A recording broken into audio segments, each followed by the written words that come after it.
Now that you've figured out and written the Common Application essay prompt, now let's quickly take a look at the other sections and highlight a couple of key areas that you really want to be thinking about when finalizing your Common Application.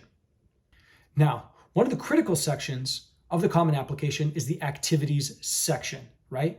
And when writing the activities section, you want to kind of diversify your experiences that highlight teamwork, leadership, working on an activity in terms of showing your intellectual caliber and prowess, right? Community involvement and community organizing, things that you've done for the community, volunteer experiences.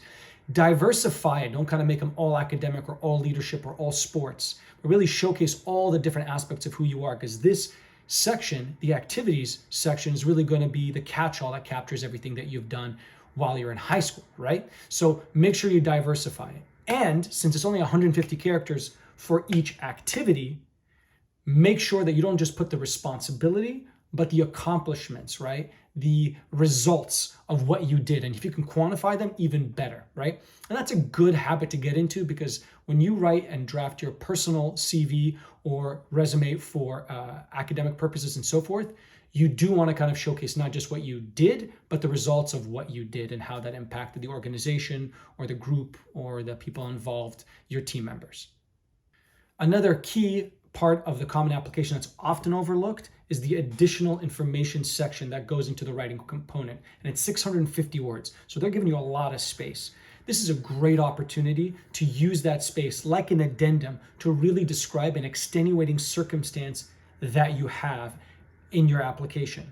Examples of, and we've definitely created content on how to write the addendum, but here are some examples for you. Gaps in your education, issues that relate to any kind of issues that you had in terms of academics. If you didn't have a good quarter or a good semester or what have you when you were in high school, why that would be, right?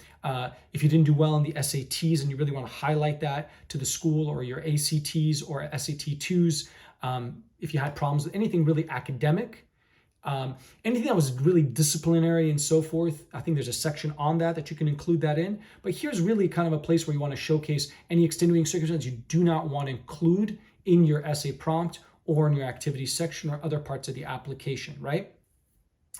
Things to avoid is just doing a data dump of more information that really doesn't really provide the schools with any more insights into who you are, or duplicating material that you already have. Then don't bother using the additional information section. Really kind of use it for those extenuating circumstances. For example, we worked with a client who's an international student, wasn't sure if she was a transfer or whether she was a freshman. And so she provided all that detail in that additional information section, which is super, super helpful for the school to give a better context and background of her application.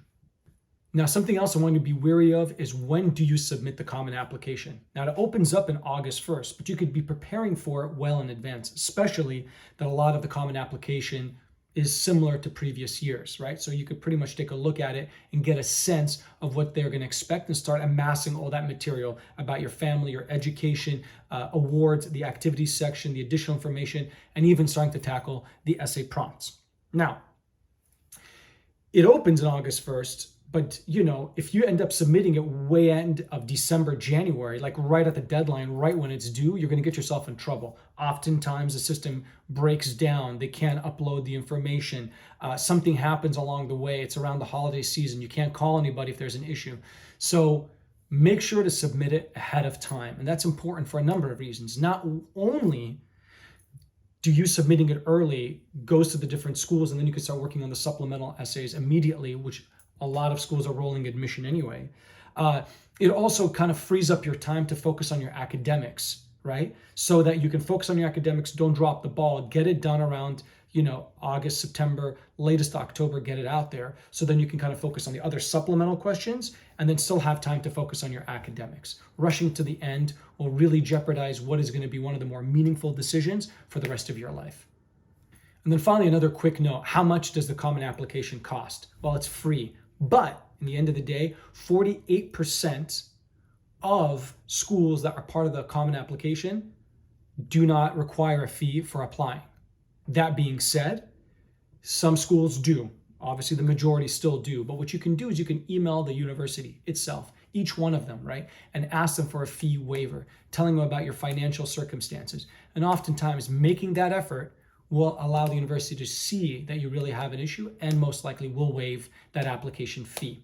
Now, there is a standard where the National Association for College Admission Counseling does have a criteria that you could use, which should hopefully apply to all universities. But if you don't meet that criteria right off the bat, again, write an email to that university that you're applying to, tell them it's one of your top choices, and that you would like a fee waiver for that application for that school. But again, the Common Application is free. Another great reason to use the Common Application.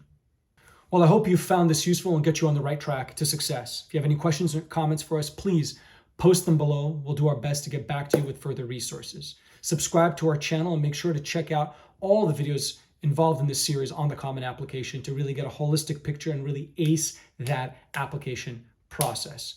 In the meantime, and as always, stay sane, stay safe, and stay connected.